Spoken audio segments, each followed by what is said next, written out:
Caríssimos irmãos e irmãs, nós vamos conversar sobre um assunto que muitos espíritas ainda desconhecem. Não diria a maioria, mas uma grande parte desconhece. Nós vamos falar um pouco sobre o perispírito e o conceito do perispírito. E para que isto serve? Porque muitas pessoas que trabalham com mediunidade, irradiação da doutrina, ou mesmo comunicações espirituais, não entendem exatamente como isto acontece.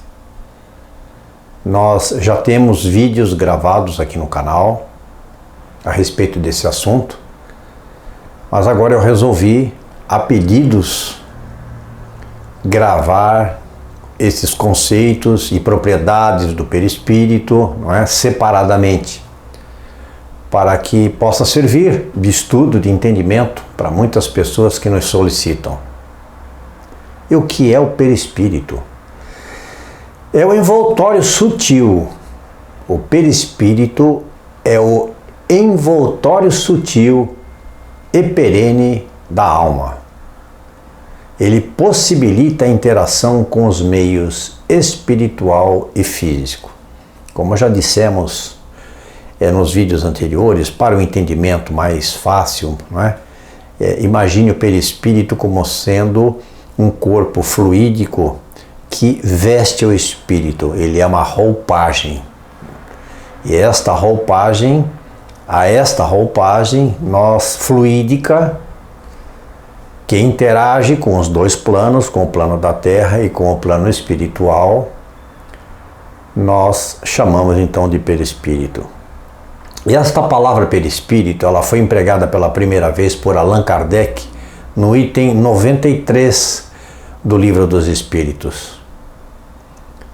Mais tarde, os espíritos instrutores da codificação que se comunicavam com Allan Kardec, eles acabaram endossando esta designação e passaram a empregá-la regularmente, referindo-se a este corpo fluídico, então, que reveste a alma como perispírito. Existem outras denominações, como psicossoma, utilizado por André Luiz através da mediunidade de Chico Xavier. Mas o que é o psicossoma?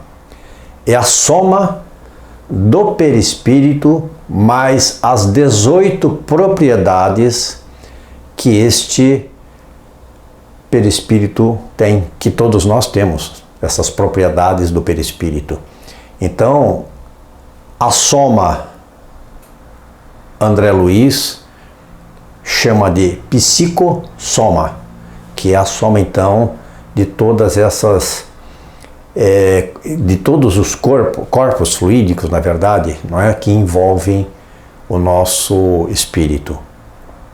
Segundo os espíritos colocaram para Kardec, o perispírito é uma substância vaporosa para os nossos olhos, mas grosseiras para eles, para os espíritos ela é grosseira ainda.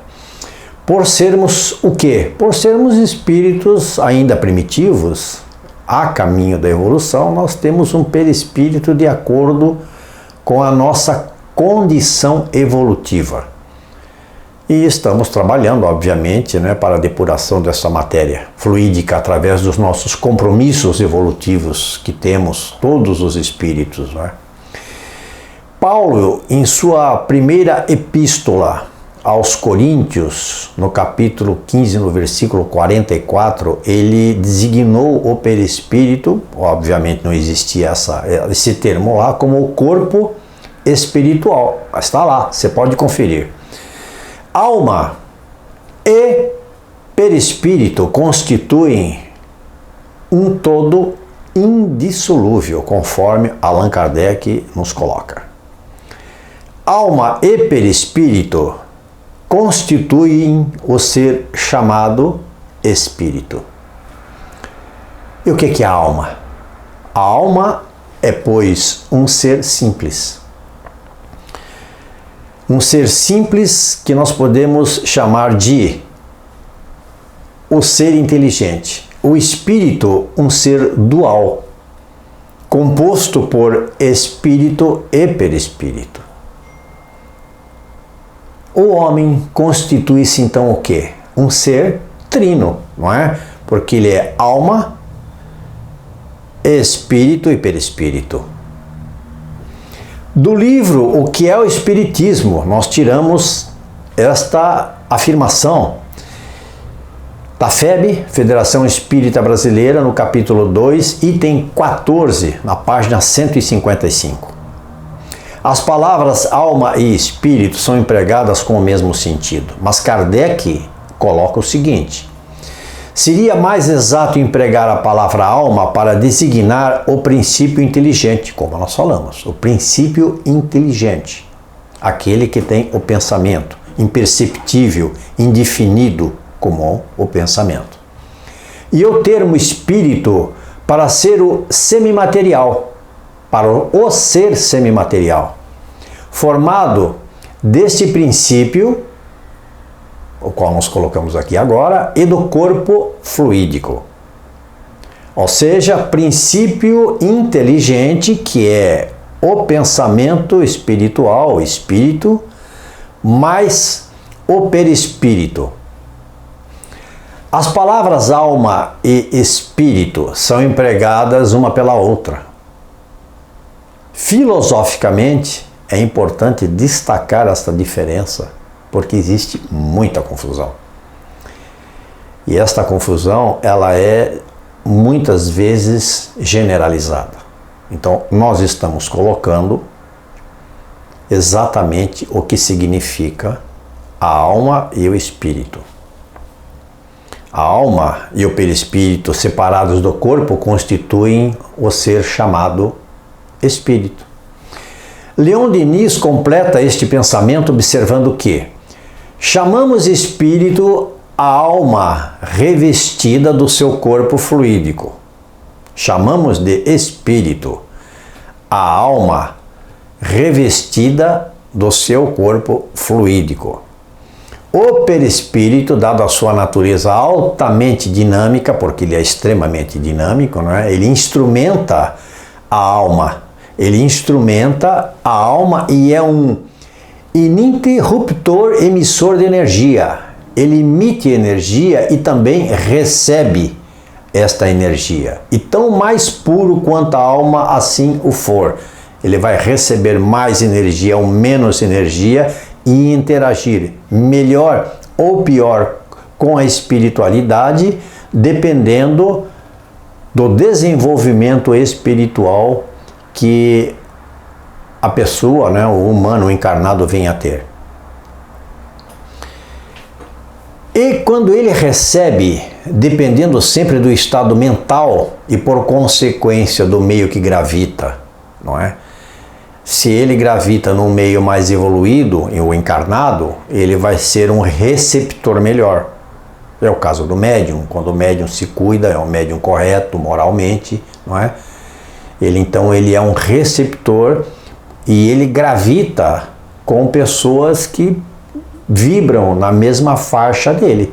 Ele recebe energia de outros espíritos encarnados, também de outras pessoas que estão encarnados com uma energia positiva. A constituição íntima do perispírito não é a mesma para todos os espíritos. Olha só. Para todos os espíritos encarnados e desencarnados que povoam a Terra e ou o espaço que a circunda. Sua natureza, a do perispírito, que nós estamos nos referindo, ela vai variar dependendo da condição moral da alma, como também das condições da região do planeta em que estagia. O perispírito que vem de um planeta para cá, o espírito que tem o seu perispírito e vai estagiar para encarnar num planeta de provas e expiações e agora movendo-se para planeta de regeneração, como é a Terra, ele tem um tipo de perispírito para encarnar aqui, não é? Se um espírito sair após o falecimento, ele for estagiar depois de um determinado tempo para encarnar em um outro mundo, ele terá que fazer um estágio no orbe deste mundo para depois poder encarnar. Então, essa condição perispiritual que nós estamos aqui colocando, ela vai depender sempre de planeta para planeta, de dimensão para dimensão. Ela vai ser mais sutil, menos sutil, mais desenvolvida ou menos desenvolvida. E claro, como dissemos, vai depender da condição da alma, como também das condições do planeta, da região em que ela vai estagiar. Nos mundos inferiores, podemos colocar o nosso mundo como sendo ainda um mundo inferior. Ele tem uma natureza, o perispírito, ele tem uma natureza mais grosseira. Nos mundos superiores, tem uma natureza mais etérea, mais sutil, com um grau de depuração, porque ele passou por vários estágios evolutivos. Então este perispírito, ao passar, tem um grau por esses mundos e por essas dificuldades todas evolutivas, ele tem um grau de depuração envolvendo o princípio inteligente, que é muitas vezes como se ele nem tivesse o perispírito. Mas o perispírito nunca abandona o espírito. O perispírito é para sempre. A partir do momento em que a sua tessitura é efetuada pelo espírito, lá no início, da sua formação, ele nunca mais vai abandonar esse espírito, essa roupagem vai acompanhá-lo. Poderá, como dissemos, em determinados estágios evolutivos, ele quase chegar a desaparecer, mas não vai desaparecer nunca, porque ali no perispírito se encontram todos os registros da alma. Nós voltaremos ao assunto com propriedades do perispírito. O perispírito tem propriedades, não é? Esse corpo fluídico tem propriedades. E nós vamos então voltar ao assunto com as propriedades do perispírito. Queridos irmãos, é o que nós tínhamos para conversar sobre o conceito. Esperamos que tenham entendido e que possam, se não entenderam, entrar em contato conosco através do canal Vanguarda Espírita ou rever o vídeo várias vezes para redimirem suas dúvidas. E é o que nós tínhamos para conversar sobre perispírito e o seu conceito. Muito obrigado a todos.